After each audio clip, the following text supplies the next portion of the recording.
kehidupan, berdaulat atas kematian.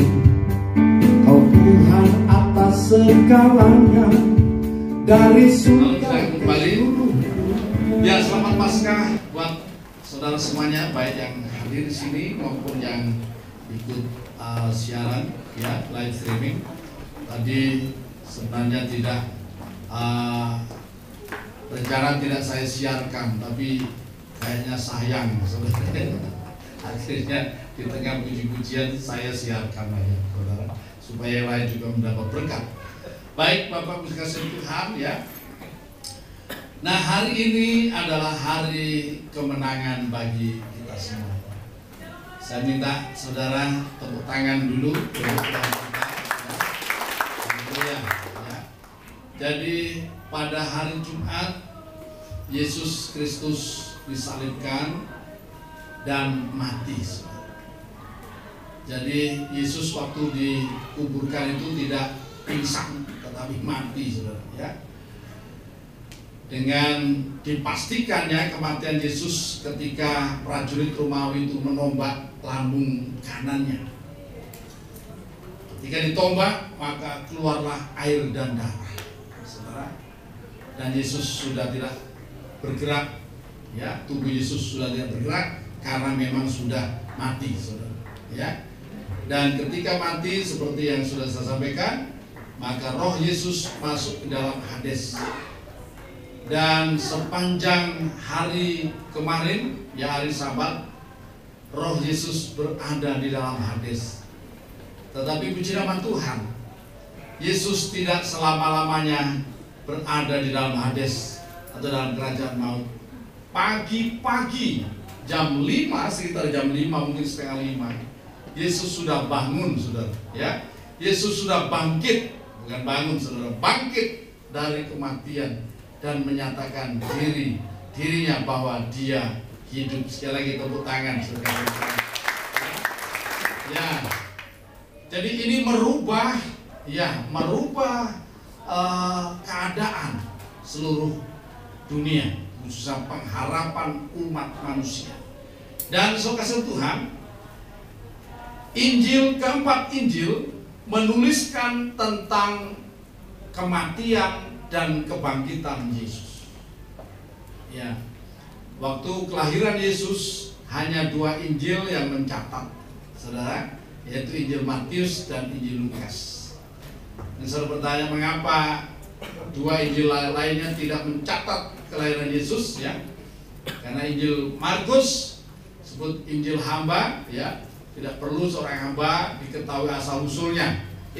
Saudara kasih Tuhan, tidak terlalu penting.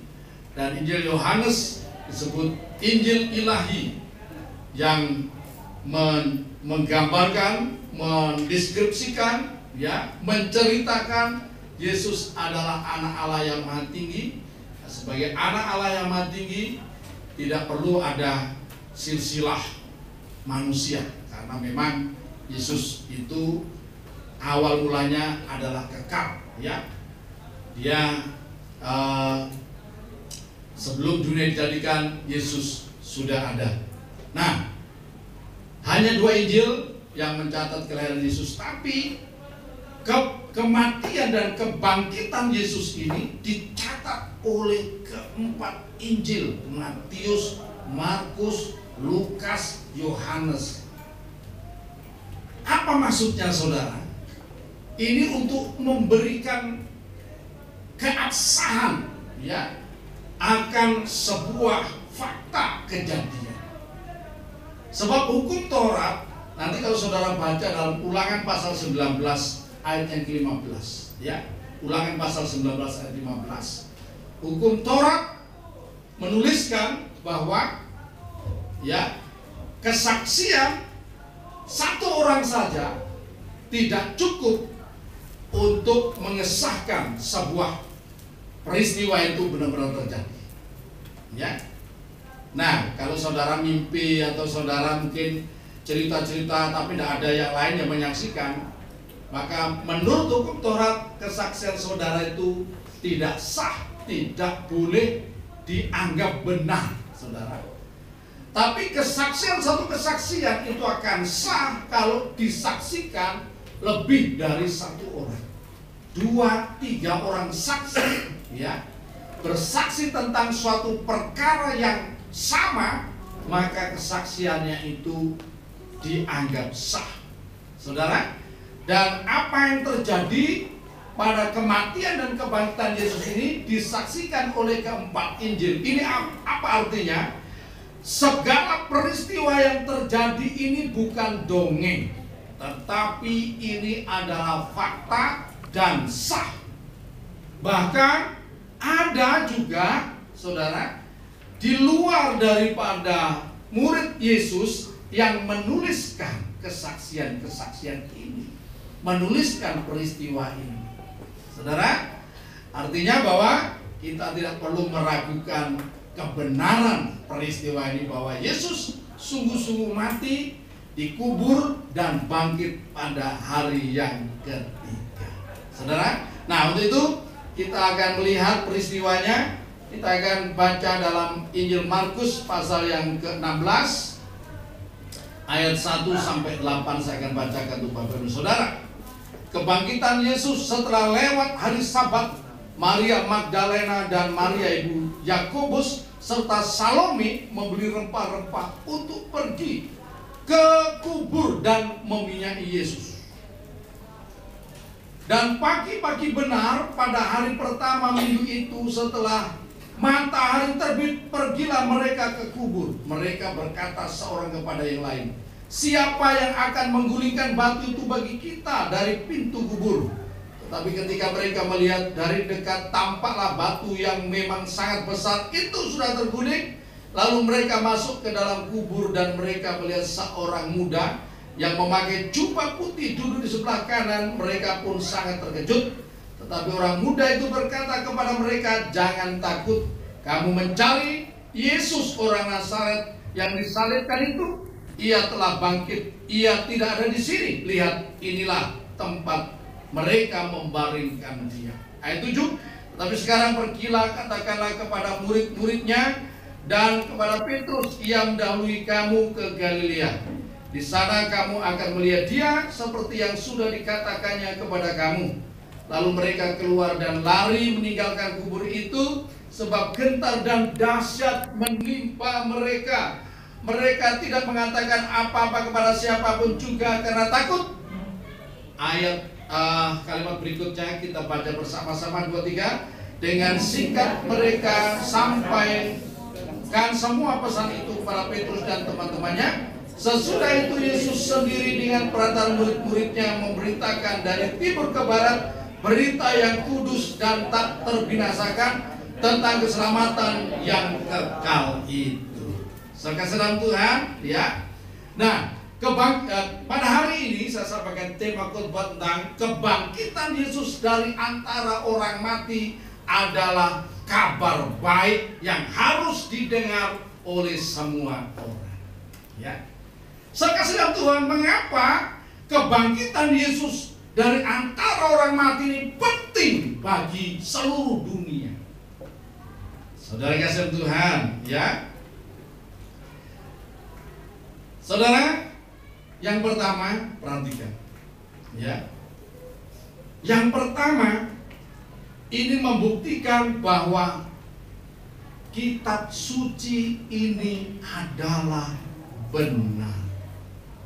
Saudara, kitab suci, siapa yang bawa kitab suci hari ini? Atau tidak bawa kitab suci, bawa HP suci? Haleluya. Ya, sekalipun saudara punya, ya, Alkitab di HP, ya, atau di tab, saudara, ya. Ya, tapi saya minta saudara tetap, biar aja saya agak kolot sedikit, bawa Alkitab, saudara. Alkitab tetap masih penting, saudara, ya. Sebab kalau saudara baca kitab suci di HP, begitu asik-asik baca, masuklah WA, saudara, kabur semuanya, sudah hilang konsentrasinya, ya. Nah, karena itu perlu kita baca kitab suci, ya, yang di buku. Saudara Tuhan. Nah, Kebangkitan Yesus ini membuktikan bahwa kitab suci ini benar dan semua janji-janji yang tertulis di dalamnya bisa dipertanggungjawabkan. Saudara, karena itu kita orang-orang percaya kepada Yesus tidak perlu meragukan semua janji Tuhan yang tertulis di dalam kitab suci. Kenapa? Hal yang sulit saja telah bisa digenapi, apalagi untuk janji-janji yang lain. Sebelum Yesus disalibkan, dalam kitab Lukas, Injil Lukas pasal yang ke-9 ayat 22, ya, Yesus berkata demikian. Lukas pasal 9 ayat 22. Dan Yesus berkata, anak manusia harus menanggung banyak penderitaan dan ditolak oleh tua-tua, imam-imam kepala dan ahli-ahli Taurat, lalu dibunuh dan dibangkitkan pada hari yang ketiga. Saudara perhatikan, sebelum Yesus ditangkap, ya, oleh pasukan Romawi dan kemudian diadili oleh mahkamah agama orang Yahudi, ya, dan juga oleh pemerintah, saudara, pada pemerintah, kemudian divonis untuk disalibkan, kemudian mati, saudara, dan dikuburkan. Jauh hari sebelumnya Yesus sudah mengatakan hal itu pasti terjadi. Dikasih Tuhan, ya. Dan benar-benar terjadi. Dan benar-benar Yesus mati dan dikuburkan. Saudara, tapi kemudian tepat seperti apa yang disampaikan, diucapkan oleh Kristus, pada hari yang ketiga Dia dibangkitkan dari antara orang mati. Dan pagi tadi jam 5, ya saudara, itu peristiwanya Yesus bangkit dari kematian. Beberapa gereja, khususnya gereja-gereja Protestan, saudara, itu merayakan kebangkitan Yesus itu dengan melaksanakan ibadah jam 5 pagi. Sekali waktu saya akan coba, ya, laksanakan ibadah jam 5 pagi. Ada yang datang enggak kira-kira? Ya, ada yang datang. Kalau saudara benar-benar cinta Yesus, pasti datang. Oh, ini aja tadi jam 8 kurang 10 saya lihat, mana ini umatnya? Ini peristiwa penting, ini kebangkitan, saudara. Ya, memang kemarin Jumat Agung penting, tapi ini kebangkitan tidak kalah pentingnya. Ini bagian daripada Paskah, saudara. Suka-suka Tuhan, ya. Nah, kalau hal yang paling sulit saja, yaitu bangkit dari antara orang mati, sudah dibuktikan kebenarannya bahwa Yesus benar-benar bangkit dan hidup. Pada waktu Yesus bangkit, tidak kelemun-kelemun gitu, saudara. Tidak rohnya, tapi tubuhnya, roh, jiwa dan tubuhnya lengkap bangkit. Makanya ketika pada Injil Lukas pasal 24, ketika murid-murid takut melihat Yesus, ketemu Yesus, maka Yesus bertanya, ya, adakah di antaramu yang bawa makanan? Kemudian di antara mereka ada yang dengan takut-takut mengambil ikan goreng, saudara. Di zaman Israel dulu sudah ikan goreng, ya, tahun 33 Masehi, ikan goreng, dan diberikan kepada Yesus, saudara. Dibuktikan di depan mata mereka, Yesus makan ikan goreng, kriuk, kriuk, kriuk, kriuk. Artinya apa? Yesus yang bangkit itu benar-benar adalah Yesus yang pernah hidup, bukan hantu, saudara. Kalau hantu tidak bisa makan ikan goreng, amin? Tidak bisa makan ikan goreng. Kalau hantu, saudara, perlu bawa kembang sama kemenyan, ya, dibakar. Nah, asapnya itu biasanya itu untuk hantu. Tapi Yesus benar-benar bangkit tubuhnya dan dia makan ikan goreng, saudara. Nah, karena itu hari ini Saudara yang percaya kitab suci, jangan ada yang gelisah, jangan ada yang khawatir dalam menghadapi situasi apapun. Ya. Firman Tuhan berjanji kepada kita, ada begitu banyak janji Tuhan di sini, ya. Dan Allah yang berjanji itu bukan seperti manusia. Kalau manusia yang berjanji, kau yang berjanji, kau yang mengingkari, ya. Itu janjinya manusia, ya. Haleluya. Bukan janjinya Om Fred, ya. Kalau dia berjanji pasti ditepati. Amin. Ya. Tapi tidak tahu, mungkin ada yang pernah dijanjikan dan ditepati, nanti tagih, ya. Haleluya, saya kasih dalam Tuhan, ya. Nah, janji Tuhan itu pasti ditepati. Tentang pemeliharaannya terhadap kita semuanya, Tuhan berkata kepada kita.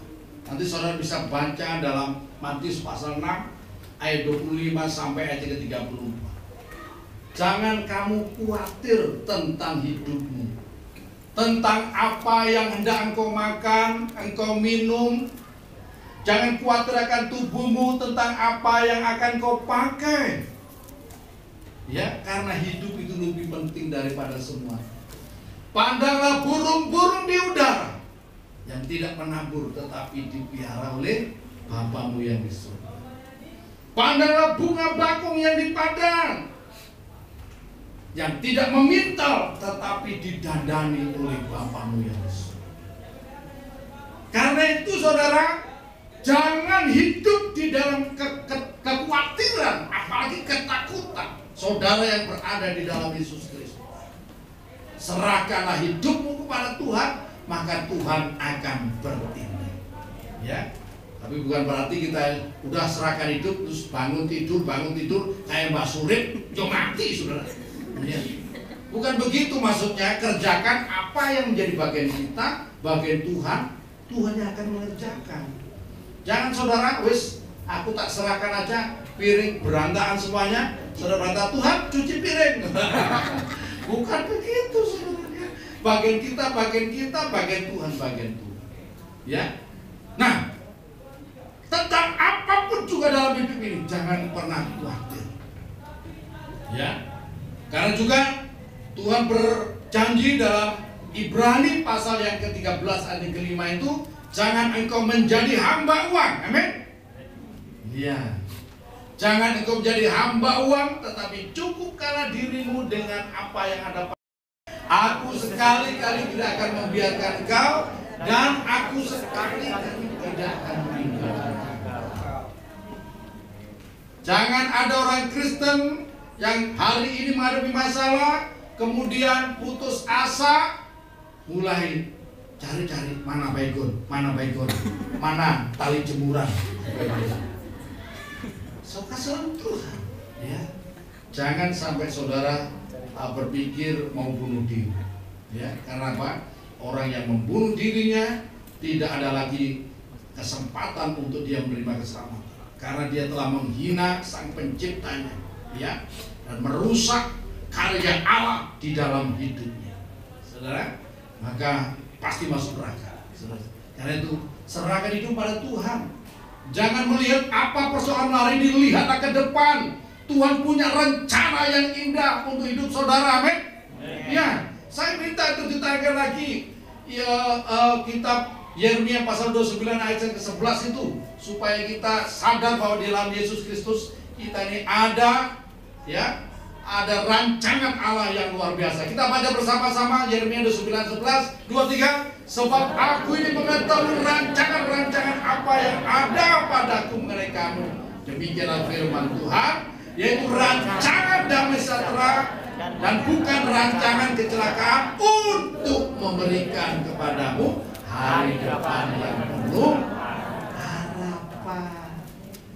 Saya minta katakan kepada kiri kanan saudara, di dalam Yesus Kristus masa depanmu cerah. Di dalam Kristus masa depanmu cerah. Tatap wajahnya saudara, jangan takut-takut. Di dalam Kristus Yesus masa depanmu cerah. Haleluya. Ya, jangan takut, jangan khawatir dengan hidup ini. Haleluya. Kalau Allah bisa membangkitkan Yesus yang sudah mati 3 hari, Dia akan menggenapi janjinya untuk saya dan saudara. Sebab Allah bukanlah manusia yang bisa berdusta. Dia pasti menggenapi janjinya.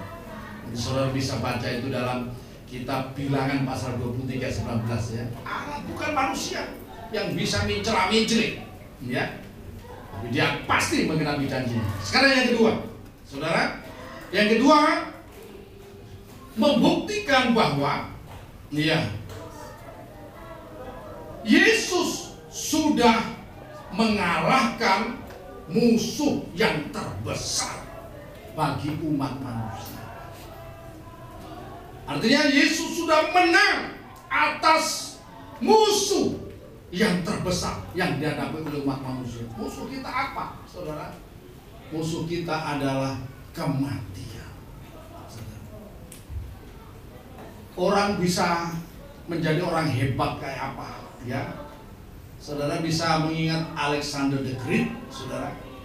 Alexander Agung.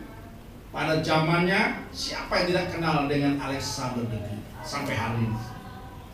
Di usia masih relatif muda, dia bisa menaklukkan dunia, sepertiga dunia, saudara, dibantu oleh 4 orang jenderalnya yang setia yang luar biasa.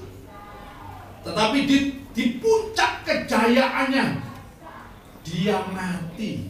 Umur 33,5 tahun dia mati, saudara. Di puncak kejayaannya, dia sudah meraih segala apa yang dimimpikan, dicita-citakan oleh orang seluruh dunia.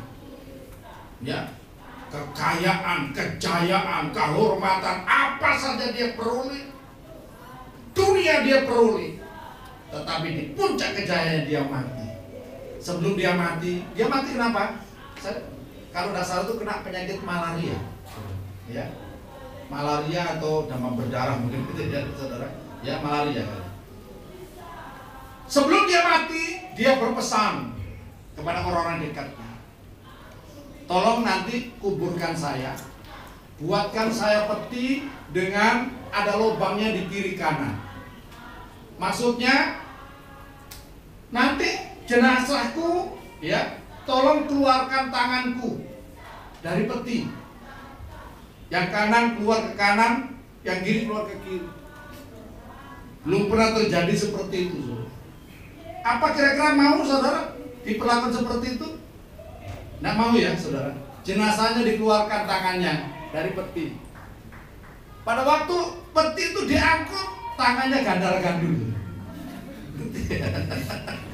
Tangannya begini, saudara. Apa tujuannya? Alexander the Great ingin menceritakan kepada dunia bahwa sehebat, sekaya apapun manusia selama hidupnya di dunia ini, pada waktu pulang, pada waktu mati, dia tidak membawa apa-apa. Amin.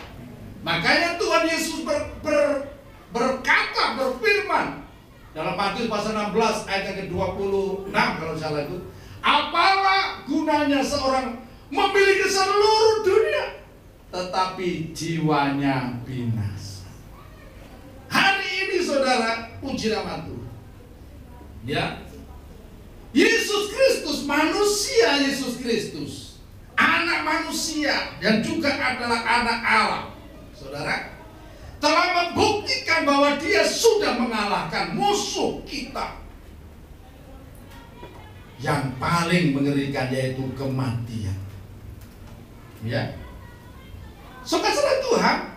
Nah, dalam Matius pasal 28 ayat 18, ya, Matius 28 ayat 18. Nah, saya akan bacakan apa yang diucapkan oleh Kristus setelah Dia bangkit dari kematian. Matius pasal 28 ayat 18, ya. Ya, atau mulai ayat yang ke-16 saya akan bacakan.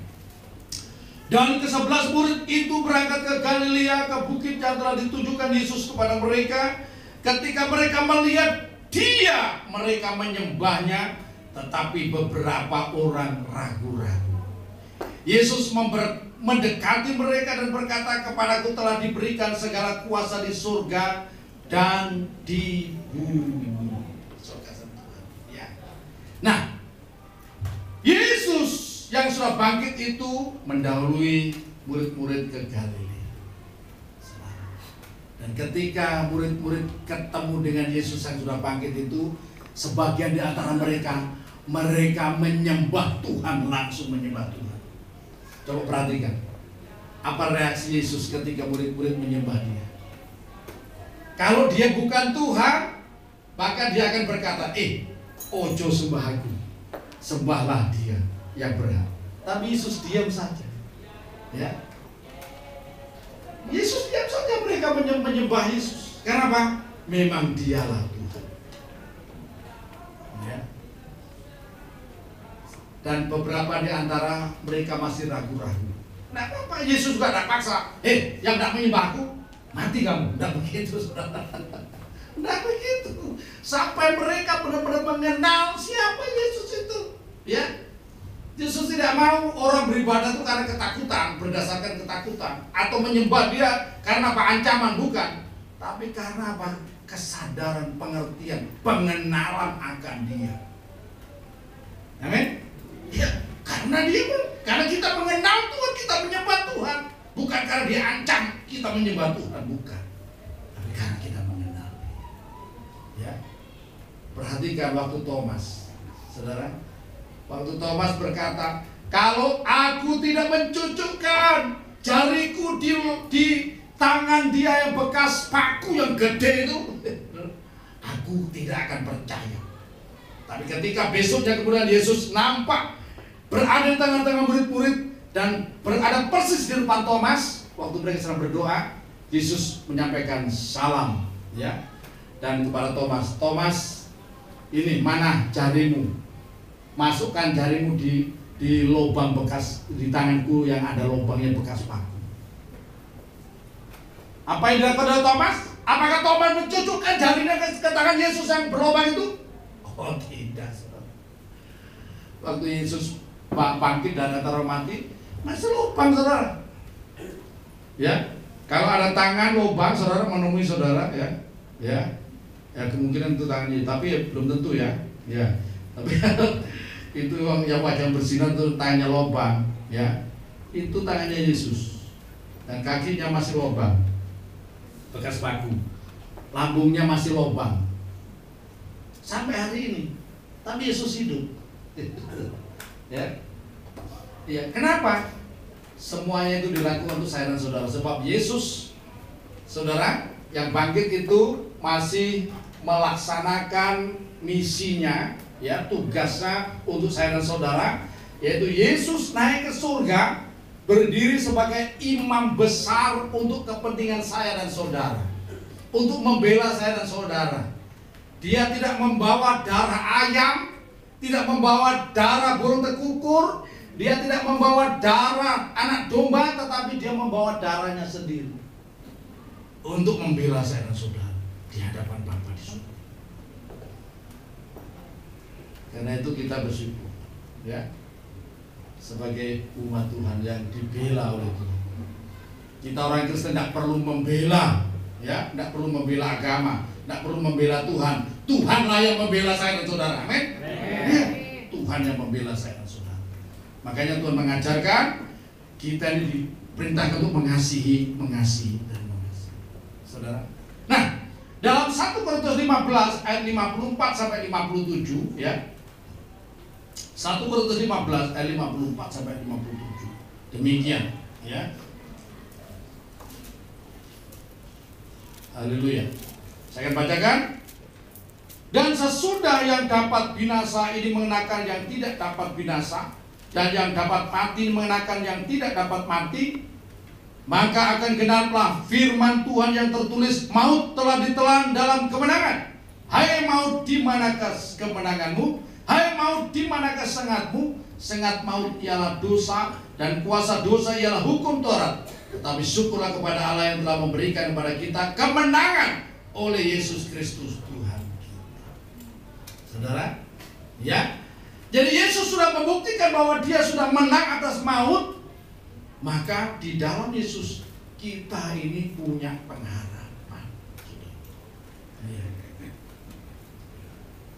Yesus berkata dalam Yohanes pasal yang ke-11 ayat 25 dan 26 demikian, ya. Coba tolong tayangkan. Yohanes pasal yang ke-11 ayat 25. Jawab Yesus, "Akulah kebangkitan dan hidup. Barang siapa percaya kepadaku, ia akan hidup walaupun ia sudah mati." Ayat 26, "Dan setiap orang yang hidup dan percaya padaku tidak akan mati selama-lamanya. Percayakah engkau akan hal ini?" Saudara, percayakah engkau akan hal ini, saudara? Iya. Saudara, jadi Yesus sudah mengalahkan maut. Dan dalam Wahyu, saya lompat-lompat saja, saudara, ya. Wahyu 1 ayat 17 dan 18, kita akan baca bersama-sama ayat ini. Ini penyataan Yesus di dalam wujudnya yang kekal, ya. Wahyu pasal 1 ayat 17 dan 18. Kita baca bersama-sama, ya. 2, 3. "Ketika aku melihat dia, tersungkurlah aku di depan kakinya, sama seperti orang yang mati. Tetapi ia meletakkan tangan kanannya di atasku, lalu berkata, 'Jangan takut, aku adalah yang awal dan yang akhir, dan yang hidup. Aku telah mati, namun lihatlah, aku hidup sampai selama-lamanya, dan aku memegang segala kunci maut dan kerajaan maut.'" Yesus bukan saja menang atas maut dan kerajaan maut, tetapi dia memegang kunci maut dan kerajaan maut. Seluruh napas hidup umat manusia, bahkan seluruh napas hidup makhluk, itu ada di tangan Yesus Kristus. Saudara boleh protes, tapi ini fakta. Saudara, mati hidup kita ditentukan oleh Yesus Kristus yang memegang napas hidup kita. Saudara, haleluya. Ini luar biasa, saudara. Makanya saya tuliskan dalam sebuah menjadi sebuah lagu, "Berkuasa atas kehidupan, berdaulat atas kematian." Ya, saudara yang belum bisa lagu saya, saudara buka di YouTube, saudara. Saudara nanti belajar lagu-lagu itu, saudara, ya. Nah, kemudian yang terakhir, saudara, ya, kabar baiknya dari kebangkitan Yesus Kristus, ya. 1 Korintus pasal 15 ayat 12 sampai 23. 1 Korintus pasal 15 ayat 12 sampai ayat yang ke-23, ya. Ini agak panjang sedikit. Ya, saya akan bacakan untuk Bapak Ibu Saudara. Demikian. "Jadi bila mana kami beritakan bahwa Kristus dibangkitkan dari antara mati, bagaimana mungkin ada di antara kamu yang mengatakan bahwa tidak ada kebangkitan orang mati? Kalau tidak ada kebangkitan orang mati, maka Kristus juga tidak dibangkitkan. Tetapi andai kata Kristus tidak dibangkitkan, maka sia-sialah pemberitaan kami, dan sia-sialah juga kepercayaan kami. Lebih daripada itu, kami ternyata berdusta terhadap Allah. Karena tentang dia kami katakan bahwa ia telah membangkitkan Kristus, padahal ia tidak membangkitkannya. Kalau seandainya benar bahwa orang mati tidak dibangkitkan, sebab jika benar orang mati tidak dibangkitkan, maka Kristus juga tidak dibangkitkan. Dan jika Kristus tidak dibangkitkan, maka sia-sialah kepercayaan kamu, dan kamu masih hidup dalam dosamu. Demikian binasa juga orang-orang yang mati dalam Kristus. Jikalau kita hanya dalam hidup ini saja menaruh pengharapan pada Kristus, maka kita adalah orang-orang yang paling malang dari segala manusia. Tetapi yang benar ialah bahwa Kristus telah dibangkitkan dari orang mati sebagai yang sulung dari orang-orang yang telah meninggal. Sebab sama seperti maut datang karena satu orang manusia, demikian juga kebangkitan orang mati datang karena satu orang manusia. Sampai di situ saya. Perhatikan. Nah, selanjutnya kabar baiknya bahwa karena Kristus sudah dibangkitkan, ya, Yang kedua tadi, ya, Kristus sudah mengalahkan maut. Ya, karena itu kita tidak perlu takut dalam hidup ini, ya. Dan yang ketiga ini, saudara, karena Kristus dibangkitkan maka ada pengharapan bagi setiap orang, ya. Untuk apa? Untuk mengalami kebangkitan dari antara orang mati. Siapa yang percaya bahwa sekali waktu saya dan saudara nanti akan dibangkitkan dari antara orang mati? Iya. Hidup ini bukan selesai pada waktu kita mati saat ini. Ya. Memang itu saya tuliskan jadi satu lagu. Hidup ini hanya sementara. Untuk saat ini, hidup ini hanya sementara. Saya dibisikin sama Ibu Gembala, Pak, lagumu ini nanti akan banyak dinyanyikan di rumah-rumah duka. Wis biar aja apa. Hidup ini hanya sementara.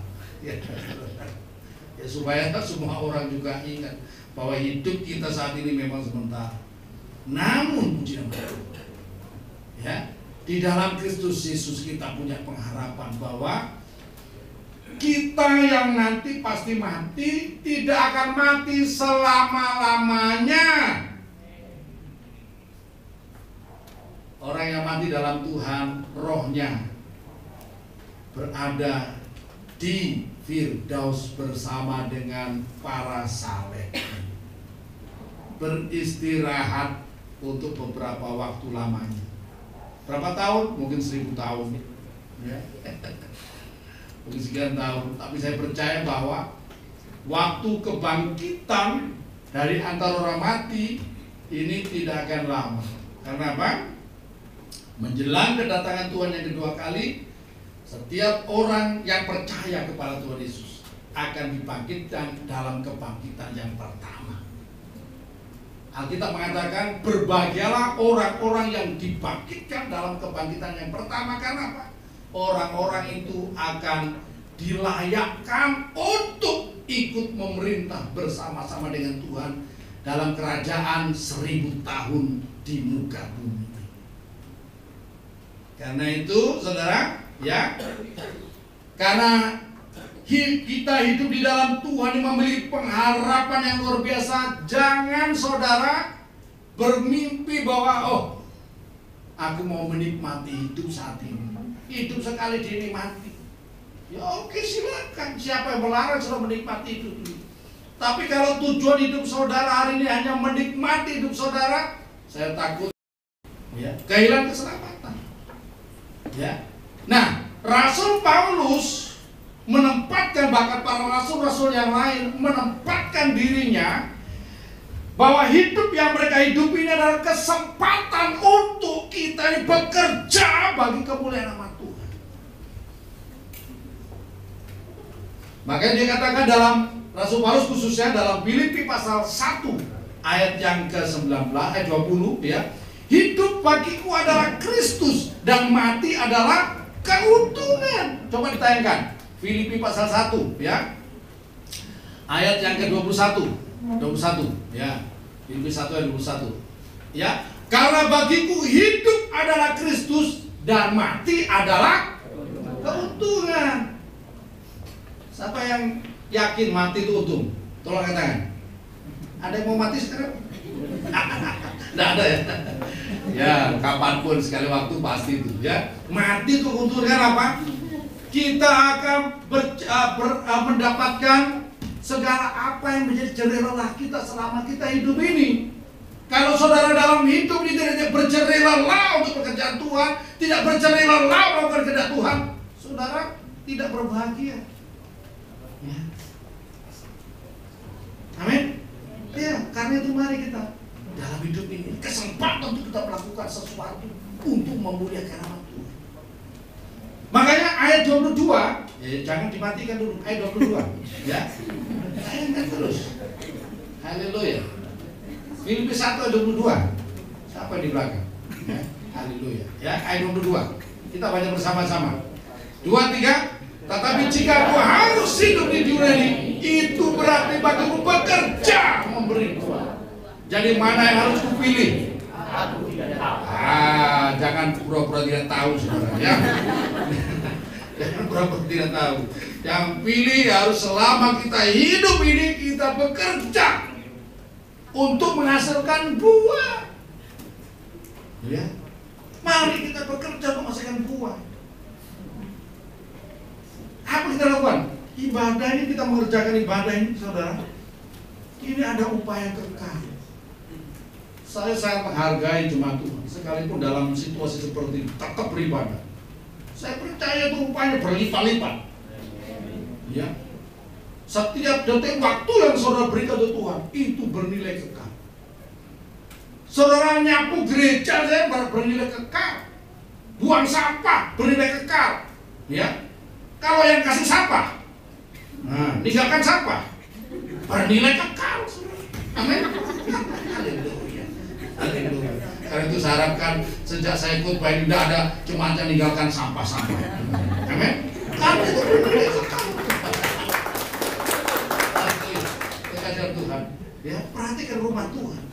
Dan saudara lakukan apa saja untuk melakukan firman Tuhan, itu bernilai kekal. Jadi kesempatan untuk kita bekerja. Ayat yang terakhir, pasti senang saudara, ya. 1 Korintus pasal 15 ayat 58. Ya, 1 Korintus pasal 15 ayat 58. Kita baca bersama-sama. 2, 3. Karena itu saudaraku yang kasih, berdiri teguh, jangan goyah, dan giatlah selalu dalam pekerjaan Tuhan. Sebab kamu tahu bahwa dalam persekutuan dengan Tuhan, jerih payahmu tidak sia-sia. Apapun yang saudara lakukan untuk Tuhan, tidak ada yang sia-sia. Saudara melayani Tuhan, Mas Imam ini ngerjakan, ya, edit video untuk dinaikkan di YouTube, sampai matanya bendol-bendol, saudara, ya. Tidak apa, itu punya nilai kekal, ya. Tapi puji Tuhan, kemarin saya dapat dari YouTube itu, selamat, subscriber Anda sudah mencapai 1000. Oh, puji Tuhan. Itu kehadiran Tuhan. Ya, pokoknya itu kemuliaan nama Tuhan. Ya. Dan saya lihat terus, ya memang ada yang nagih. Pak, kalau sudah subscribernya sudah mencapai 1000, nanti ada bancaan. Ya. Ya, nanti saja panjangnya. Segala sesuatu ada waktunya Tuhan. Amin. Ya. Kapan waktu Tuhan? Nanti ada waktunya. Saudara, hari ini jangan ada yang berduka cita, jangan ada yang patah hati, jangan ada yang kehilangan pengharapan. Karena Yesus Tuhan kita, yang menjadi pengharapan kita, sudah bangkit dari kematian. Bahkan Dia hidup. Dan Yesus hari ini, ya, dalam Kisah Rasul pasal 3:21, Yesus itu harus tinggal di surga sampai pemulihan segala sesuatu. Namun Yesus yang tinggal di surga, ya, saudara, tidak ongkang-ongkang kaki, jangan. Dia mengerjakan segala apa yang berguna untuk kita semuanya, baik untuk hidup sekarang maupun untuk hidup yang akan datang. Ya, nah, biarlah apa yang saya sampaikan pada pagi hari ini boleh membangkitkan semangat kita kembali untuk kita terus giat dalam pekerjaan Tuhan, dalam bersekutu dengan Tuhan, dan melakukan firman Tuhan. Sebab sekali lagi, cerilah kita dalam persekutu dan melayani Tuhan, tidak ada yang sia-sia. Tuhan Yesus memberkati. Mari kita bangkit berdiri. Sekarang kita mengucapkan, Yesus Tuhan atas hidupku, Yesus Raja segala raja, Kau telah menang atas segalanya.